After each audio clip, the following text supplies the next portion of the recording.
네, 다 함께 하나님의 말씀 창세기 13장 1절부터 4절에 있는 말씀을 찾아서 보겠습니다. 창세기 13장 1절부터 4절에 있는 말씀입니다. 말씀이 좀 길기 때문에 제가 읽도록 하겠습니다. 창세기 13장 1절부터 4절에 있는 말씀입니다. 아브라함이 애굽에서 그와 그의 아내와 모든 소유와 롯과 함께 네겝으로 올라가니 아브라함에게 가축과 은과 금이 풍부하였더라. 그가 네겝에서부터 길을 떠나 베델에 이르며 베델과 아이 사이 곧 전에 장막 쳤던 곳에 이르니 그가 처음으로 제단을 쌓은 곳이라. 그가 거기서 여호와의 이름을 불렀더라. 네, 오늘 저는 여러분과 함께 올라가는 방법이라고 하는 제목으로 말씀을 나누도록 하겠습니다. 여러분 제가 이렇게 결혼을 하고 나서 신혼여행으로 이 미국에 있는 하와이를 제가 가게 되었는데요. 제가 이곳 하와이에서 제가 조금 특이한 경험을 제가 하게 되었습니다. 제가 하와이에 딱 도착을 하고 나서 이제 가이드를 따라서 이제 주변을 조금 관광한 이후에 저희가 머물기로 했던 여기 사진에 있는 이 힐튼 빌리지라고 하는 호텔에 들어가려고 이제 호텔에서 체크인을 제가 하게 되었습니다. 근데 이제 호텔에 체크인을 하고 이제 호텔 방에 들어가려고 엘리베이터 앞에 탁 섰는데 그 호텔 엘리베이터 앞에서 저와 제 아내가 정말 크게 당황을 하게 되었습니다. 여러분 우리나라에 있는 엘리베이터는 보통 이렇게 엘리베이터를 타고 난 이후에 엘리베이터에 들어가서 내가 올라가고 싶은 층 번호를 이렇게 누르게 되어 있습니다. 그래서 제가 5층에 올라가려면 엘리베이터를 타고 난 이후에 엘리베이터 안에서 숫자 5를 누르면 5층으로 우리나라는 그렇게 올라가게 되는 것입니다. 그런데 여러분 이 미국에 있는 하와이는 엘리베이터를 타는 방식이 우리나라와 전혀 달랐습니다. 이 힐튼 빌리지 호텔 안에 있는 엘리베이터는 어떤 구조로 되어 있었는가 하면 우리나라처럼 엘리베이터 안에 들어가서 층 번호를 이렇게 누르는 것이 아니라 엘리베이터를 타기 전에 엘리베이터 바깥에서 층 번호를 미리 누르고 엘리베이터에 들어가는 그런 구조로 되어 있었던 것입니다. 그래서 이 호텔의 엘리베이터 안에는 그 층 번호를 누르는 게 안에 없고 바깥에 있었습니다.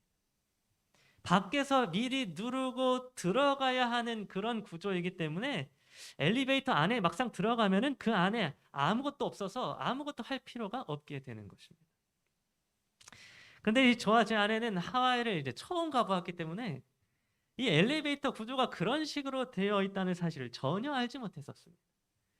그래서 아무것도 모른 채 그냥 한국에서처럼 엘리베이터 문이 딱 열리자 무작정 엘리베이터 안으로 그냥 들어가게 되었습니다. 그리고서는 저희가 머물 호텔층이 5층이었기 때문에 5층 버튼을 누르려고 엘리베이터 안에 있는 이 숫자판을 이렇게 두리번 거리면서 찾았는데 아무리 찾아봐도 숫자판이 안에 없는 것입니다. 이상하게도 이 버튼을 누르는 게 엘리베이터 안에 있어야 되는데 아무것도 보이지 않는 것입니다. 그래서 저는 도대체 이게 어떻게 된 건가 하면서 이제 어리둥절해 하고 있는데 어느새 엘리베이터는 저희가 가야 했던 5층을 지나서 10층을 지나서 17층까지 올라가게 되었고 저희 둘은 이 17층에서 내린 이후에 정말 당황한 표정으로 그때부터 엘리베이터를 어떻게 타야 되는가 하면서 주변을 이렇게 연구하기 시작하였습니다. 그래서 정말 침착하게 마음을 가다듬고는 다른 사람들이 어떻게 엘리베이터를 타는가 하고 이렇게 지켜보고 또 연구한 뒤에 그제서야 저희는 엘리베이터 타는 방법을 알게 되었고 그 후에 저희는 무사히 저희가 머물러야 하는 이 5층에 무사하게 도착할 수 있게 되었습니다.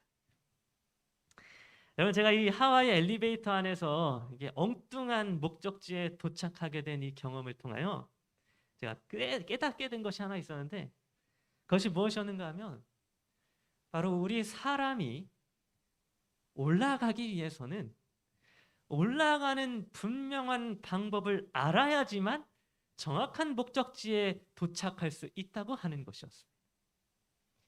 여러분 우리는 올라가는 방법을 제대로 알지 못하면 엉뚱한 곳에 도착하게 되고 가고자 했던 목적지에 도착하지 못하게 되는 것입니다. 그래서 우리의 인생과 또 우리의 신앙에 있어서도 이 올라가는 방법은 굉장히 중요합니다. 우리가 살아가면서 때때로 넘어지고 또 쓰러지고 그래서 내리막길로 내려갈 때가 많이 있습니다. 우리는 자주 내려가고 또 넘어질 때가 있는 것입니다. 그러나 그럴 때 우리 그리스도인들은 7번 넘어질지라도 다시 일어서고 다시 올라갈 수 있어야 합니다. 그리스도인들은 넘어지고 내려갈지라도 신앙적으로 다시 일어서고 다시 올라갈 수 있는 사람들이 되어야 하는 것입니다. 그런데 여러분, 우리가 이 신앙적으로 영적으로 다시 올라가기 위해서는 올라가는 방법을 분명히 알아야지만 올라갈 수 있습니다. 그냥 아무렇게나 무작정 열심히 기도하고 그냥 열심히 교회에 나오고 열심히 헌금을 낸다고 해서 신앙적으로 다시 일어서고 다시 올라갈 수 있는 것이 아니라고 하는 것입니다. 우리가 영적으로 다시 일어나고 또 올라가기 위해서는 성경이 가르쳐주는 분명한 방법을 알아야지만 그때 우리는 이렇게 올라갈 수 있는 것입니다.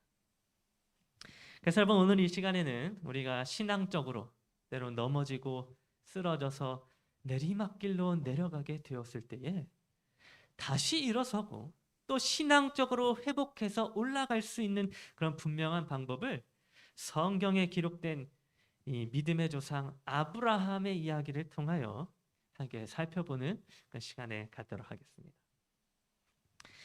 여러분, 창세기 13장 1절은 이렇게 기록해 주고 있습니다. 아브라함이 애굽에서 그와 그의 아내와 모든 소유와 롯과 함께 네겝으로 올라가니. 여러분, 아브라함은 여기 13장 1절이 나오기 전에 12장에서 애굽으로 내려가서 완전히 영적으로 타락했던 사람이었습니다. 여러분, 아브라함은 애굽에서 당한 3가지 시험에 모두 실패하였고 그 시험에서 완전히 넘어지게 되었습니다. 특별히 아브라함은 애굽에서 자신의 아내를 누이라고 속여서 애굽의 바로 왕에게 팔아넘기게 되므로 하나님 앞에 아주 큰 실수를 저지르게 되었었습니다. 그래서 여러분, 애굽에서 있을 때의 아브라함의 모습을 보게 되면 정말 형편없는 인간의 모습이었음을 확인하게 되는 것입니다. 그래서 인간이 얼마나 큰 죄인이며 얼마나 악한 사람인지를 아브라함은 애굽에 있을 때의 그 자신의 모습을 통하여 나타내 주었던 것입니다. 그래서 여러분, 아브라함은 애굽에서 분명히 실패하였고 그로 인하여 그의 영적인 위치는 계속해서 내려가고 또 내려가게 되었습니다. 그런데 성경 잠언 24장 16절에 기록된 바 대저의인은 7번 넘어질지라도 다시 일어나려니와 라고 하는 이 말씀처럼 아브라함은 애굽에서 그저 넘어지고 내려가는 것으로 그 끝을 맞이하지 아니하였습니다. 아브라함은 넘어지고 내려가고 또 내려갔음에도 불구하고 다시 일어서고 다시 올라가는 의인이었던 것입니다. 그래서 창세기 13장 1절은 이렇게 기록해 주고 있습니다. 아브라함이 애굽에서 그와 그의 아내와 모든 소유와 롯과 함께 네겝으로 올라가니. 여러분, 여기서 아브라함이 그냥 네겝으로 올라갔다고 하는 이 표현은 굉장히 의미심장한 표현입니다. 여러분, 이 네겝이라고 하는 이 지역은 애굽에서 볼 때, 애굽의 입장에서 볼 때에 더 높은 곳, 곧 북쪽에 위치해 있었는데 아브라함이 이 북쪽에 위치해 있는 네겝을 향하여 올라가게 되었다고 하는 그런 의미인 것입니다. 여러분, 이것은 그저 아브라함이 자신의 육체의 위치가 그냥 북쪽으로 올라가게 되었다 이런 것만을 의미하는 것이 아니었습니다. 여러분, 이것은 아브라함의 육체가 위에 있는 지역으로 올라가게 된 것을 의미하는 동시에 아브라함의 영적인 위치 또한 위로 올라가게 될 것임을 보여주는 성경의 성령 하나님의 의도적인 기록인 것입니다. 여러분, 애굽에서 영적으로 실패하고 내려가고 또 내려가게 되었던 아브라함은 이제 애굽을 벗어나 약속의 땅을 향하여 다시 올라가게 되므로 그의 영적인 위치 또한 다시 올라가고 또 올라가게 될 것이었습니다. 이제 아브라함의 모습은 드디어 믿음의 조상으로 불릴 만한 그런 의로운 백성으로서 올라가게 되는 자의 모습을 보여주게 될 것이었습니다. 그래야 성경은 다시 영적으로 일어서고 마침내 약속의 땅으로 올라가게 될 아브라함을 향하여 그가 네겝으로 올라갔다라고 기록해 주고 있는 것입니다. 이와 같이 아브라함은 애굽을 벗어나서 북쪽 위쪽으로 올라가는 일을 통하여 그의 몸의 위치만 위로 올라가게 된 것이 아니라 그의 영적인 위치 또한 위로 올라가게 되었습니다. 그래서 우리가 이 창세기 13장 후반부를 보게 되면 아브라함의 모습이 애굽에서의 모습과는 완전히 다른 의로운 사람의 모습을 나타내주고 있는 것을 보게 됩니다. 그래서 자신의 조카 롯에게 먼저 좋은 땅을 선택할 수 있도록 양보해주는 그러한 모습을 통하여 아브라함은 그가 의로운 사람이라는 사실을 창세기 13장 후반에 나타내주게 되었던 것입니다. 그러면 이처럼 아브라함은 애굽에서 내리막길로 내려갔다가 다시 올라가게 되었던 사람이었습니다. 그가 영적으로 내려갔다가 다시 일어서고 올라간 사람이 되었다고 하는 것입니다. 그런데 여기에서 중요한 것은 아브라함이 영적으로 올라가게 되었다 이런 사실이 아니라 이때 아브라함이 어떻게 그 내리막길에서 다시 올라가게 되었느냐고 하는 것입니다. 아브라함이 올라가게 되었다라고 하는 이 사실 그 자체보다 더 중요한 것은 아브라함이 도대체 어떠한 방법으로 올라갈 수 있게 되었느냐라고 하는 것입니다. 여러분, 아브라함은 도대체 어떻게 이때에 영적으로 다시 일어서고 다시 올라갈 수 있게 되었을까요? 그리고 오늘날 우리는 도대체 어떠한 방법으로 영적으로 내려갔을 때에 다시 일어나고 또 올라갈 수 있을까요? 창세기 13장 3절과 4절은 이렇게 기록해 주고 있습니다.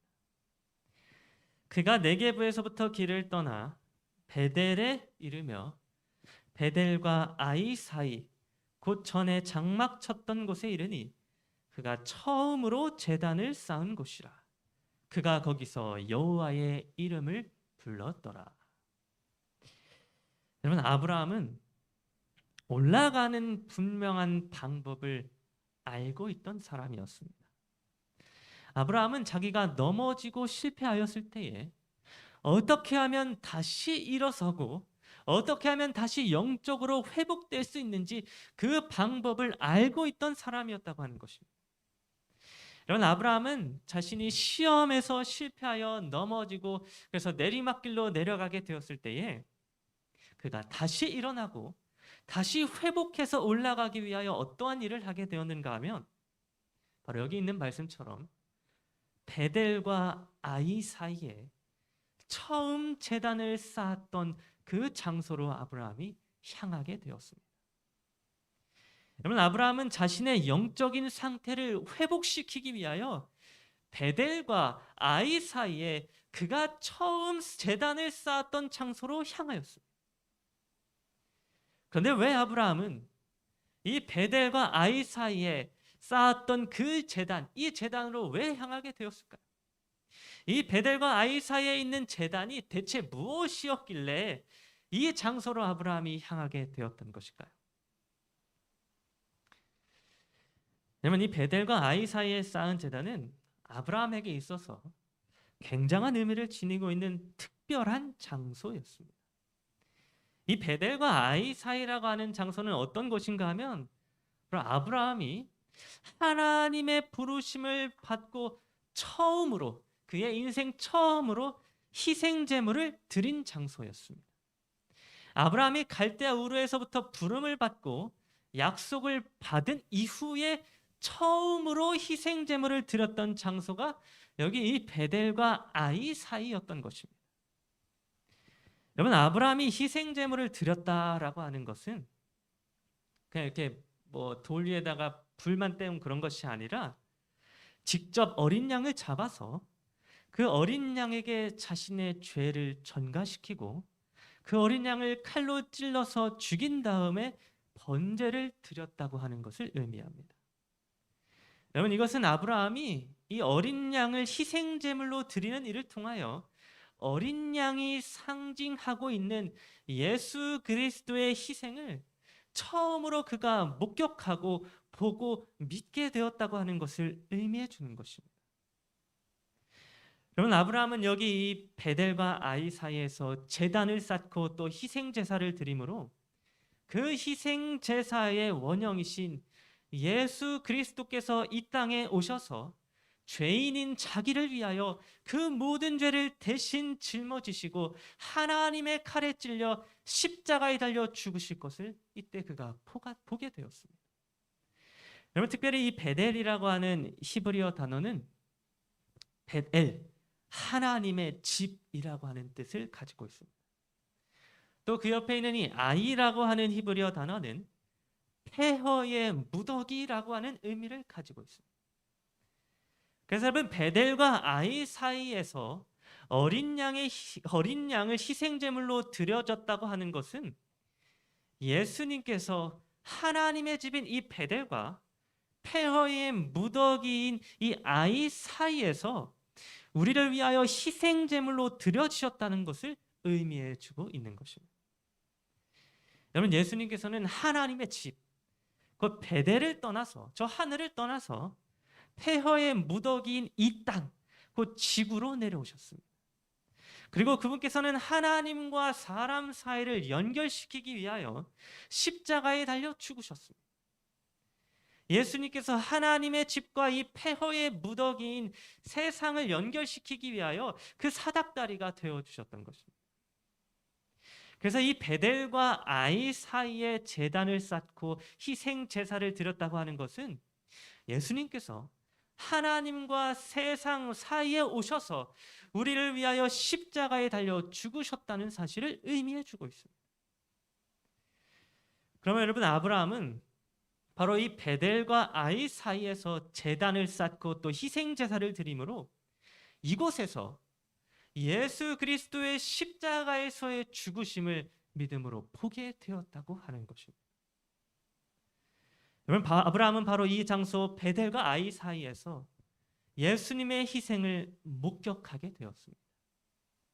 아무런 죄도 없고 흠도 없는 그 어린 양이 자기의 죄를 위하여 피를 흘리고 또 죽게 되는 그 모습을 통하여 아브라함은 그 양이 상징해주고 있는 예수 그리스도께서 자기를 위하여 십자가에 달려 죽으실 것을 그의 눈으로 직접 보게 되었다고 하는 것입니다. 그래서 여러분, 이 베델과 아이 사이라고 하는 이 장소는 십자가의 장소였습니다.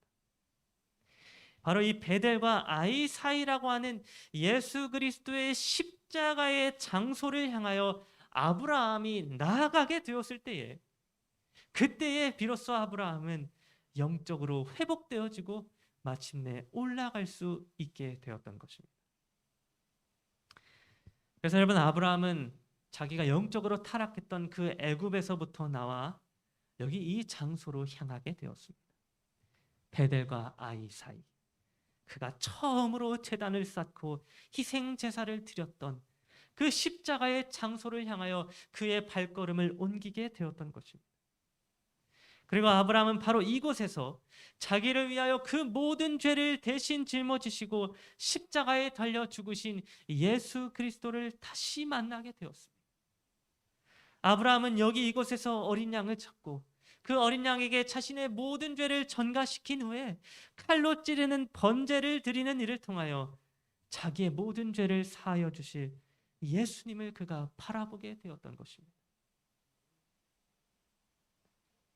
자신의 더러운 죄를 사해 주시기 위하여 하나님의 집과 폐허의 무더기인 이 세상 사이에 오셔서 십자가에 달려 죽으신 예수님을 바라보면서 아브라함은 그의 죄가 사함을 받게 되었고, 완전히 바닥으로 내려가고 있었던 그의 영적인 위치는 다시 회복되어져서 올라가게 되었습니다. 시험에 실패하고 쓰러지고 넘어졌던 아브라함이 여기 이 베델과 아이 사이에서 십자가에서 자기를 위하여 죽으신 예수 그리스도를 다시 바라보게 되므로 일어나고 회복되어지고 올라가게 되는 그런 놀라운 하나님의 은혜를 경험하게 되었던 것입니다. 그럼 바로 이것이 영적으로 내려가 있었던 아브라함이 다시 올라갈 수 있었던 방법이었습니다. 애굽에서 실패하고 넘어졌던 아브라함이 다시 일어서고 회복할 수 있었던 방법이 이 방법이었던 것입니다. 여러분, 오늘 우리들이 시험에서 실패하고 넘어지고 쓰러졌을 때에 다시 올라갈 수 있는 유일한 방법도 이와 같습니다. 우리들이 영적으로 올라갈 수 있는 유일한 방법은 이 교회에 나와서 열심히 기도하고 열심히 찬미하고 하는 그것뿐만이 아니라 바로 베델과 아이 사이에 오신 예수 그리스도의 십자가 앞으로 나아가는 방법 외에는 없는 것입니다. 예수님께서 나를 위하여 피를 흘리시고 십자가에 달려 죽으신 그 장소로 우리가 나아갈 때에 우리 사람은 비로소 죄로부터 회복되어지고 다시 영적으로 올라갈 수 있게 되는 것입니다.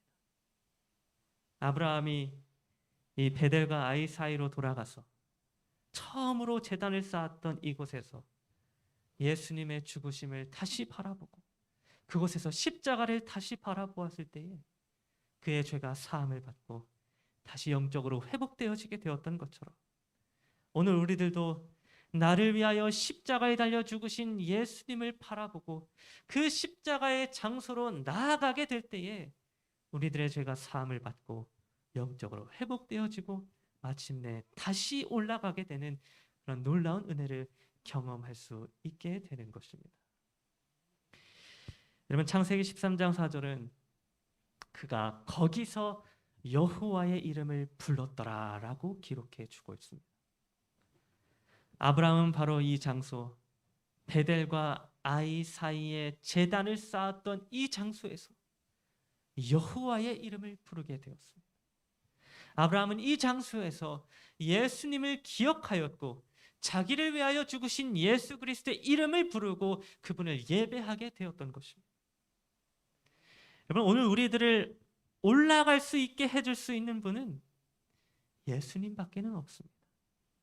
세상의 많은 사람들은 인생에서 성공하고 또 높은 위치로 올라가기 위하여 자신의 능력을 개발하고 자신의 재산을 불리며 좋은 곳에 투자를 하고 좋은 인맥을 쌓는 일에 열심을 다하고 있습니다.